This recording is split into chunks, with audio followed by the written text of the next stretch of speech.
Pupco Studios in Oklahoma City. This is an OU update. I'm Jenny Carlson. The Sooners went to Lawrence on a big Monday, and it was a great game. Ryan Aber joins us on the phone. Ryan, fantastic rally by the Sooners in the second half. But then, as you might expect, it was a close game. That was kind of what people thought it could be when it started. Obviously, Kansas gets out to a 20-point lead. You sort of think maybe different, but a close game down the stretch, and the Sooners can't find a way to win. Is this becoming something of a disturbing trend?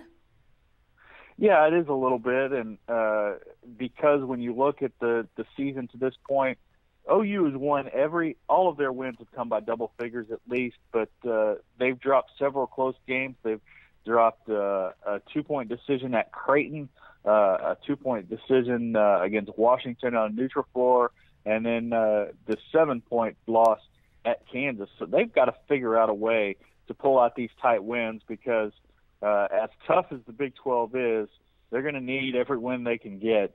And not being able to win close games down the stretch is a bit of a concern for this team.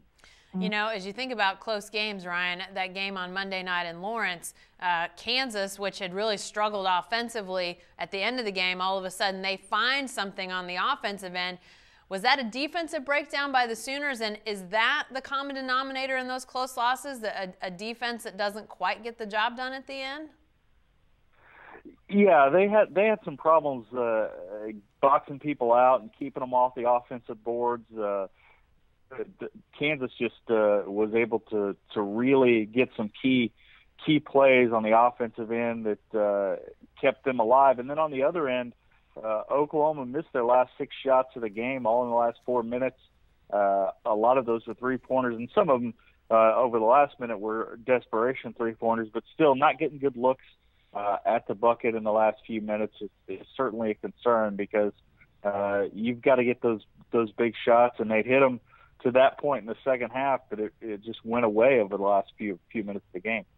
Well, Ryan, the next week or so promises a little bit of a respite when it comes to really tough games, high emotion games, if you will. A road game at Baylor on Saturday. Not to say that's without emotion, but definitely a different level than at Kansas.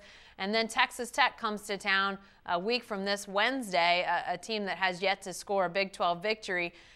Can the Sooners get back on the winning track, and maybe will they have any of those close calls to test them at all?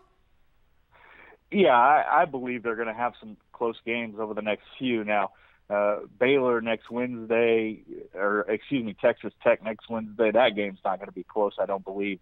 I don't know that Texas Tech's going to win a Big 12 game this year at all after falling at home to TCU last week.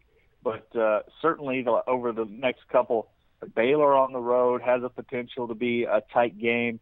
Oklahoma really outplayed them in Norman, but certainly it's a different situation down in Waco, and Scott Drew's club has a lot of talent on that team that can really test you on any given night. And then the following Saturday they go to Stillwater, and I don't think there's many people who anticipate that game being the blowout that the game in Norman was last Saturday.